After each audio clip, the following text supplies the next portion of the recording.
O Tanjoubi omedetou gozaimasu. Isto é japonês para parabéns. O Observador faz 12 anos e, em vez de bolo, oferecemos uma visita ao Japão com a Pinto Lopes Viagens. Assine por apenas 39,90€ e habilite-se a ganhar. 12 anos a escrutinar o poder, 12 mil quilómetros para celebrar. Assine hoje em observador.pt. Arigatou. Bom dia, Aveiro.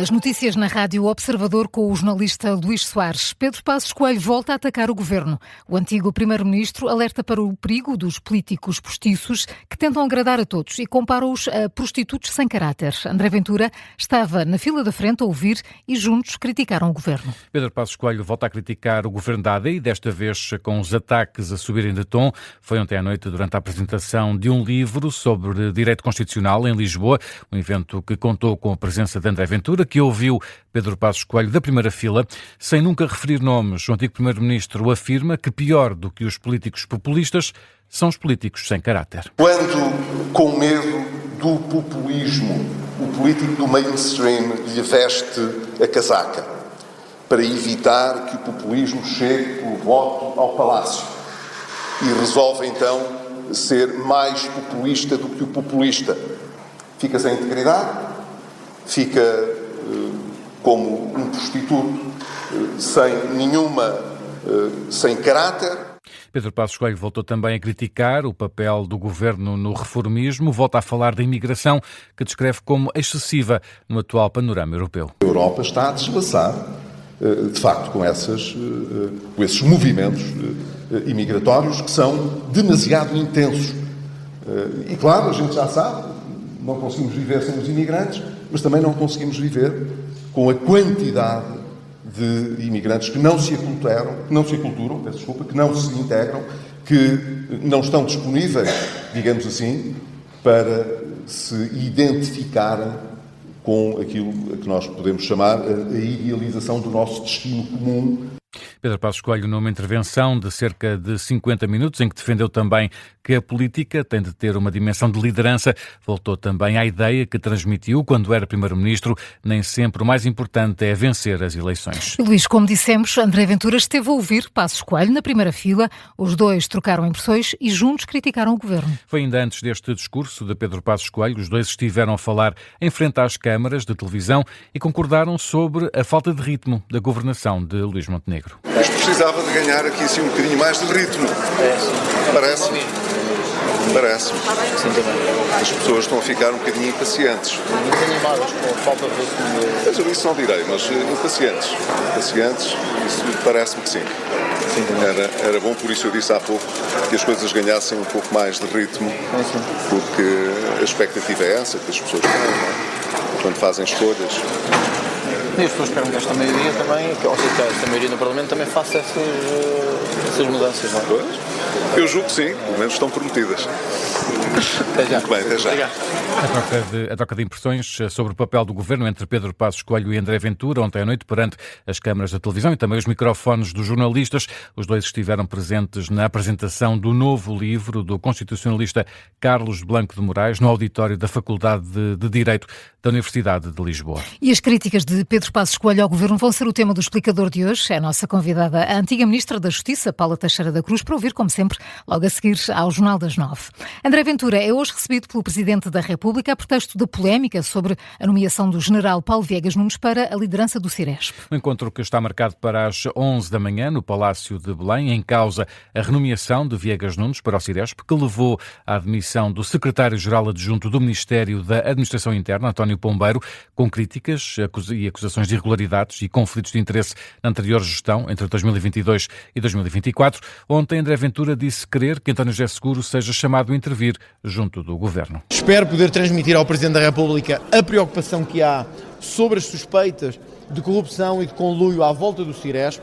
Acho que as denúncias que ontem eu próprio tive a oportunidade de divulgar da adjunta do Ministério da Administração Interna sobre o relatório do Ciresp são graves, merecem a atenção quer de um antigo Primeiro-Ministro, quer do Presidente da República, quer dos líderes da oposição. Eu acho que há momentos na vida em que nós, políticos, jornalistas e todos, temos que dizer sim ao escrutínio e não ao medo. E este é um desses momentos. O MAI tentou esconder o que vinha no relatório do Ciresp, tentou condicionar o que vinha no relatório do Ciresp. Preocupação manifestada por André Ventura antes do encontro com o Presidente da República, que está marcado para as 11 da manhã. Ontem, o Ministro da Administração Interna falou pela primeira vez de viva voz sobre esta polémica. Luís Neves desvaloriza a demissão do Secretário-Geral Adjunto do Ministério, garante que o Major-General é a pessoa certa para estar à frente do Sistema de Comunicações de Emergência Nacional.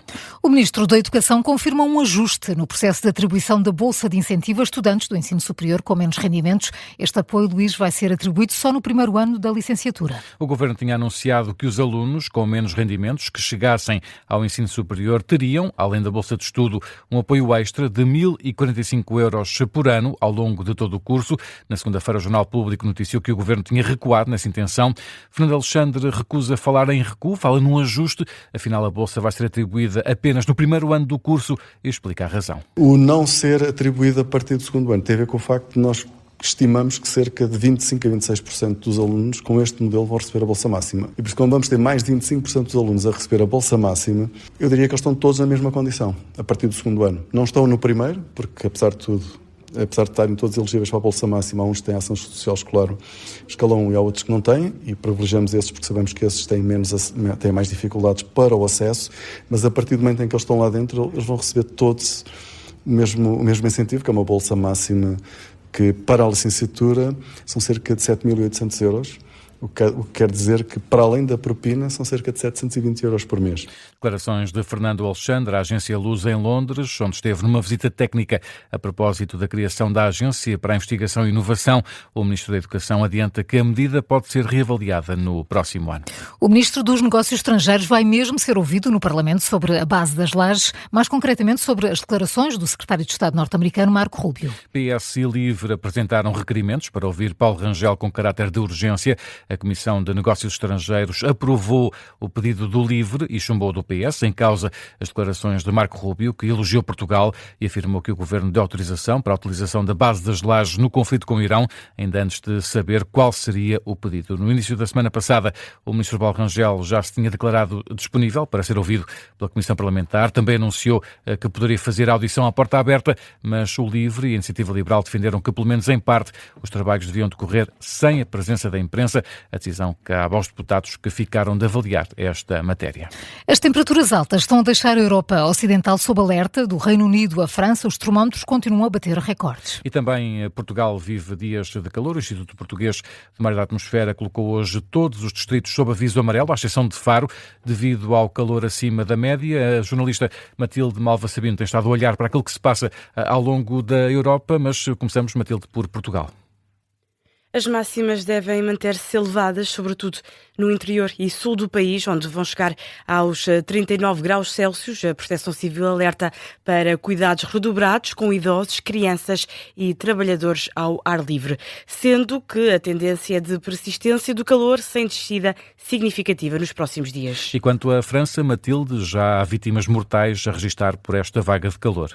7 pessoas, 5 morreram afogadas, as outras 2 tiveram uma morte ligada diretamente às temperaturas extremas. As temperaturas ultrapassaram os 35 graus Celsius em várias regiões e 13 departamentos franceses estão hoje sob aviso laranja. A Météo France prevê valores que podem atingir 38 a 39 graus em algumas regiões. Os hospitais estão a reportar um aumento de casos de desidratação e exaustão, sobretudo entre os mais velhos. França registrou ontem o dia mais quente sempre para o mês de maio, ao atingir um máximo de 37 graus. Um recorde, Matilde, que também já foi batido pelo Reino Unido. Sim, na segunda-feira registaram-se 35 graus em Londres. As autoridades locais avançam que morreram 5 pessoas devido a este episódio. O Met Office prevê que o calor continua acima do normal nos próximos dias. Matilde Malva Sabino, aqui com um olhar pelo calor na Europa, também Espanha e Itália estão a ser fortemente afetadas pelas temperaturas extremas e já existem restrições ao trabalho, ao ar livre, nas horas de maior calor. Estas ocorrências, consequência da vaga de calor que está a afetar a Europa Ocidental neste mês de maio. No Jornal das 9 vamos ouvir em direto Pedro Ferreira, coordenador coordenador de saúde sazonal da Direção-Geral da Saúde. Luís, o Estádio da Luz, em Lisboa, encheu esta noite para o primeiro de 2 concertos de Bad Bunny. Um concerto com ritmo e até com os acordes de Lisboa, Menina e Moça, e os fãs rendidos a um espetáculo para ficar na memória. Joana Moreira.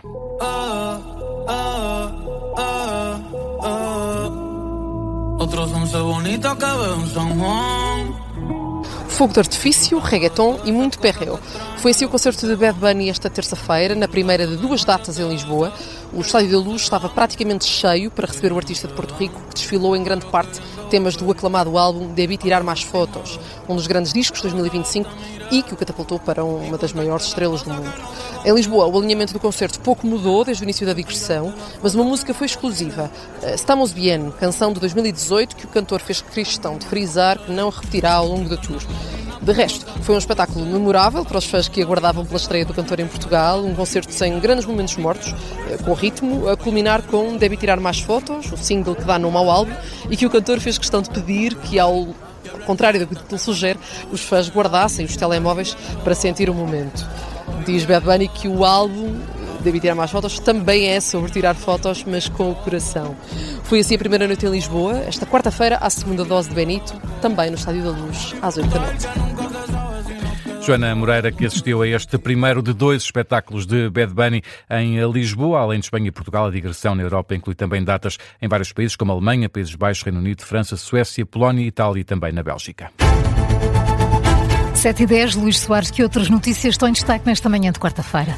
O jovem de 18 anos, de Santa Maria da Feira, que incentivou massacres em escolas no Brasil, vai conhecer hoje a decisão judicial. A leitura do acórdão está marcada para a hora de almoço no Tribunal de Santa Maria da Feira. Em causa estão crimes contra a liberdade e autodeterminação sexual e, por isso, o julgamento decorreu à porta fechada. O Ministério Público pede a condenação do arguido a uma pena exemplar, mas sem quantificar o número de anos. Os alunos do 4º e 6º anos têm hoje as provas de monitorização da aprendizagem, as chamadas provas MOD. Os exames começam a ser feitos hoje em formato digital. Os diretores escolares acreditam que as escolas estão preparadas. Em abril já tinha sido feito um teste para garantir que as escolas têm condições para assegurar estas provas digitais. No futebol, hoje é dia de final da Liga Conferência entre o Crystal Palace e o Raio Vallecano. É uma final europeia inédita e uma estreia para as 2 equipas. O jogo começa às 8 da noite, hora de Lisboa, na Arena de Leipzig, na Alemanha. E hoje abre a maior livraria ao ar livre de Portugal. Falo, claro está, da Feira do Livro de Lisboa, que está hoje de regresso ao Parque Eduardo VII. É melhor levar leque. É melhor, sim. É melhor levar leque. Nestes dias, leque. Ui, e aquelas ventoinhas eu tenho. Ai, também, eu tenho a ventoinha Mas portátil. é melhor não estragar os livros com o borrifador. Pois, atenção.